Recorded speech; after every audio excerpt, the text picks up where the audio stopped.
And Andrea Bishop is back right now, and you're going to be showing us how to make some memory quilts. Yes, today I'm going to show you how to make a custom layout with all sorts of different sized photos to create a very large photo kind of collage. Excellent. Okay, so first we're going to be working with some quilting software for this? Yes, it's really easy now to work with images and everything on your computer all at the same time. So let me show you how the project I brought with me is done. Here you've got a picture of the bride. She's beautiful, but the lighting... You've imported this into the software program. Yes, the lighting needs to be brought up. And for the project, maybe the grapevines in the background aren't as important as her at this moment in her life. So... Seeing that it is her wedding day. Yes, no biggie. Okay, so there it is. And I'm going to go into Image, Hue, Saturation, Lightness. Okay, so now you can see more of her face. Right. And then I can use this brighter image to make adjustments. And it brings her to the forefront of the project.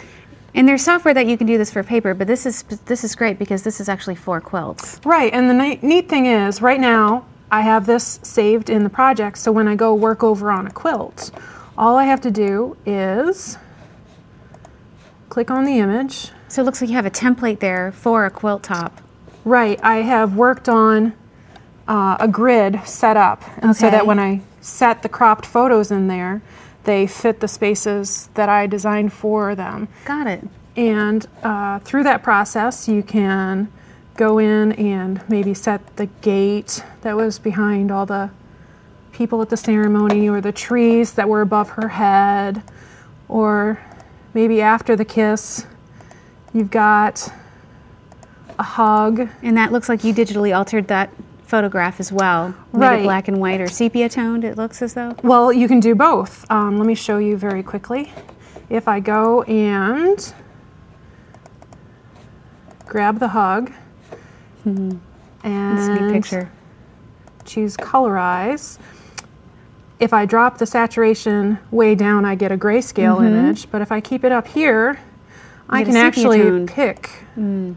So it doesn't have to be just browns and tans. I could do purples and pinks and blues and add to sketchbook.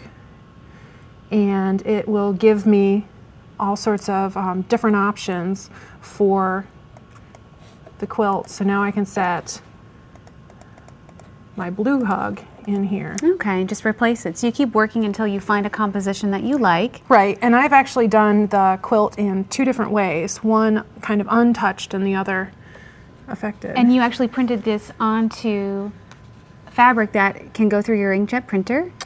Right, and the process is really easy because you just use your computer to drive everything.